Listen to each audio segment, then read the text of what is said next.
Fazety sú akoby také tenké škrupinky nalepené z prednej strany zuba a je veľmi dôležité, aby pred rekonštrukciou fazetami boli zuby v správnom postavení a teda na svojom správnom mieste, aby sme z nich nemuseli obrusovať viac ako treba. Hygienická fáza je dôležitá pred celkovou rekonštrukciou chrupu najmä preto, aby doktor pracoval v čistom prostredí, aby sa pacient takisto vyhol potenciálnym problémom, ktoré sú spojené s rôznymi zápalmi a so zlou dentálnou hygienou. Takisto je veľmi dôležité, aby bol pacient zinštruovaný následne o tom, ako sa správne o zuby starať. Hygienická fáza pri celkovej rekonštrukcii chrupu spočíva v odstránení zubného kameňa, v odstránení povlakov a v správnej inštruktáži, a teda dentálna hygienička vyberie správne pomôcky pre pacienta a naučí ho, ako sa o rekonštrukciu starať. Pravidelná dentálna hygiena by mala byť v intervaloch 2-krát ročne, to je pri zdravom chrupe, avšak ak máme pacientov, ktorí majú nejaký už problém, dajme tomu vznik paradentózy alebo majú rôzne protetické náhrady, je dôležité, aby dentálnu hygienu absolvoval aj častejšie. Klasická dentálna hygiena, alebo teda môžeme ju nazvať aj profilaktická dentálna hygiena, je určená pre pacientov, ktorí zväčša nemajú nejaký ďalší problém.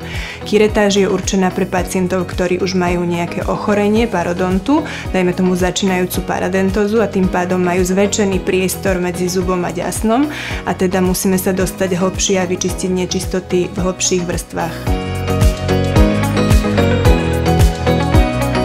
Poznáme kazy, ktoré sú len povrchové a teda sú len v úrovni skloviny. Takéto kazy väčšinou nebolia a sú zvratné, teda pacient ich vie sám pomocou fluoridačných prípravkov remineralizovať. Potom poznáme kazy, ktoré už sú hlbšie, teda už do úrovni dentínu. Takéto kazy zvyknú aj bolieť, alebo zub môže byť citlivý a je nevyhnutný zásah zubného lekára, čiže musí zub vyvrtať a patrične zablombovať. Podľa toho, kde sa kazy nachádzajú, rozlišujeme kazy, ktoré môžu byť prítomné na žuvacej plôžke, v medzizubných priestoroch alebo krčkové kazy. Práve kazy, ktoré sa nachádzajú v medzizubných priestoroch, sú ťažko voľným okom detekovateľné a preto je nevyhnutné spraviť rentgenový snímok. Kazy by sa nemali ignorovať najmä zo zdravotných dôvodov, pretože majú dopad na celkový zdravotný stav. Zubný kaz môže vytvoriť infekciu, a teda infekčné ložisko, ktoré býva vnútri v kosti, a takéto ložisko potom spôsobuje ďalší rad zdravotných problémov, ktoré zdánlivo nesúvisia so zubami, ale opak je pravdou.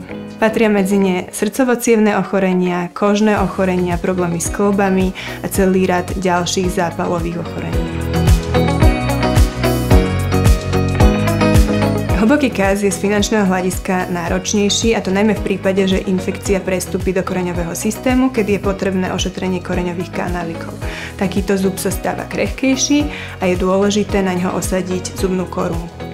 V prípade, že infekcia sa nerieši a prestúpi hlboko do kosti, hrozí častokrát aj strata zuba. Náhrada chýbajúceho zuba býva častokrát finančne najnáročnejšia.